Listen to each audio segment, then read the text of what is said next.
From my own perspective, the role of an early childhood educator is to support the development of young children during their formative years, during which consists of three critical issues. According to Mashfield Scott and Church 2011, children agency refers to a child's ability to participate in decision-making process. One way in which teachers can promote agency in children is by creating a nurturing learning environment that encourages children to express their opinions and engage in collaborative problem-solving activities. Another critical issue is the power dynamic between teacher and children. It is essential for educators to recognize their position of power and beware of the potential for abuse of this power. Early childhood educators should strive to create an environment where children feel valued and respected. Early childhood educators must also recognize the importance of play in children's learning.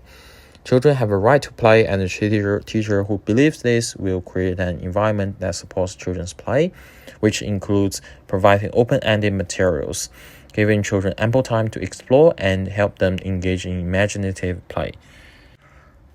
According to Kinston and Boynes 2010, the monoculture discourse of the white dominant majority privileges whiteness and accepts their practice as normal. An example from Miesman 2012 can greatly reflect such phenomenon in early childhood education. Miesman 2012 found that the way kids were taught in regards to an acknowledgement of country was seductive and dangerous in many schools in Western Australia.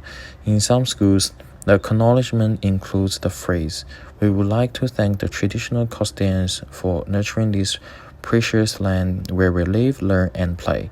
However, the reality is that many First Nation elders were subjected to terrible abuse by state institutions, and their ancestors were often victims and survivors from racism, violence, and attempts to add culture dissemination. Lying to children by sanitizing the past makes them ignorant and prevents them from understanding present-day inequalities caused by that history. Without telling the truth, children jump to their own conclusions about why some people are poor and others are not as a result. Therefore, I consider the acknowledgement of Aboriginal country to be a contemporary issue, and I would like to address it as an early childhood educator.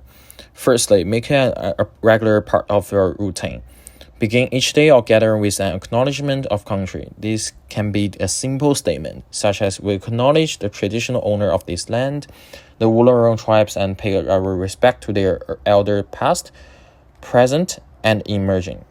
Then we can involve some local indigenous communities and invite them to share their knowledge and perspectives with children. This can include inviting indigenous elders, artists, or musicians to visit the center or arranging excursions to local culture sites.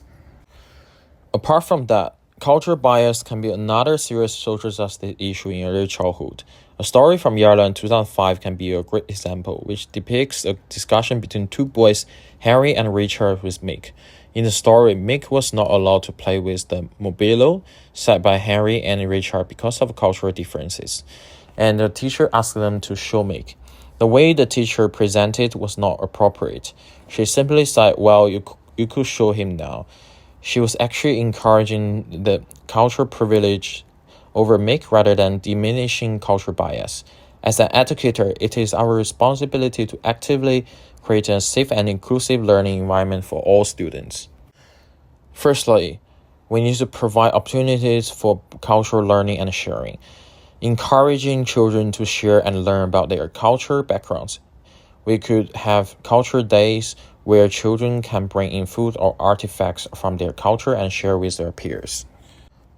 We can also work with families, engaging families in conversations about cultural inclusivity and encourage them to share their own cultural experiences. This helps build a community that is accepting and supportive of diverse backgrounds. Finally, a good early childhood educator fosters a love for learning in young children. By nurturing a love for learning, we can set children on a path of lifelong learning and success.